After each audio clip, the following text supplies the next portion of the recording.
lifeforms. You are listening to SpecRela Radio, your #1 music station for interstellar jams in the solar system.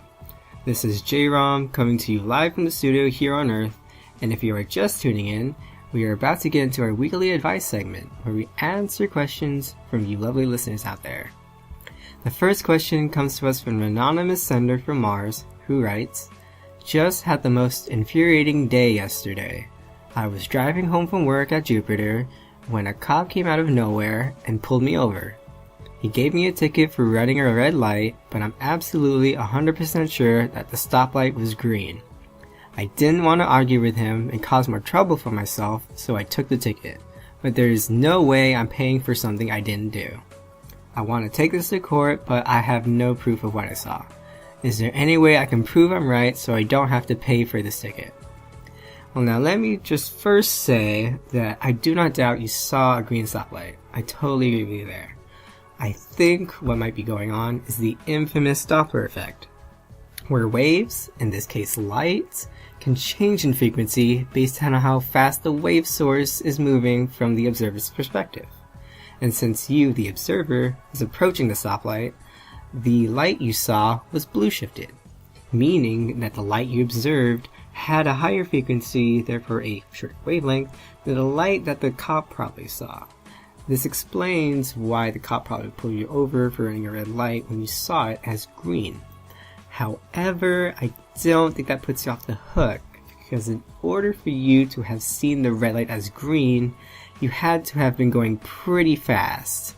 And according to these calculations here, you had to have been going 0.18 C, which is way above the speed limit, dude. My advice to you, anonymous listener, is just to cut your losses and pay for the ticket.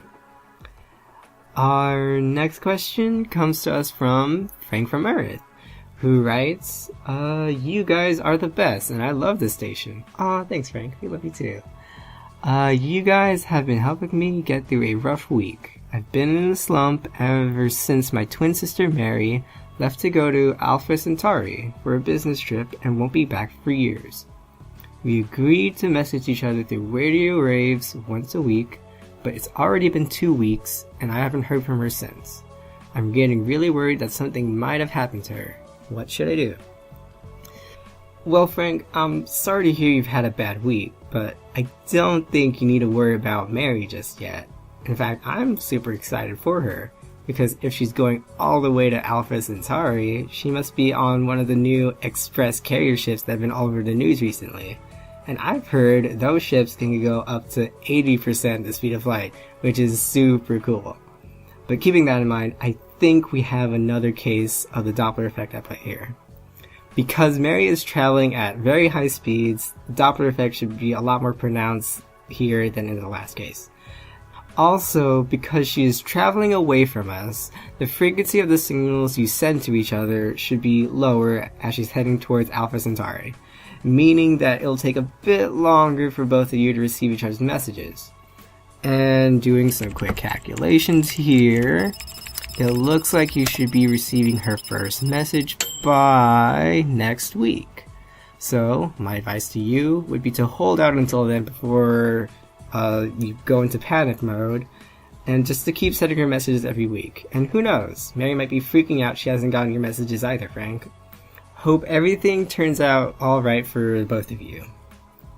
And this concludes our weekly advice segment. Stay tuned if you want to listen to more of the hottest jams this week. J-ROM signing out.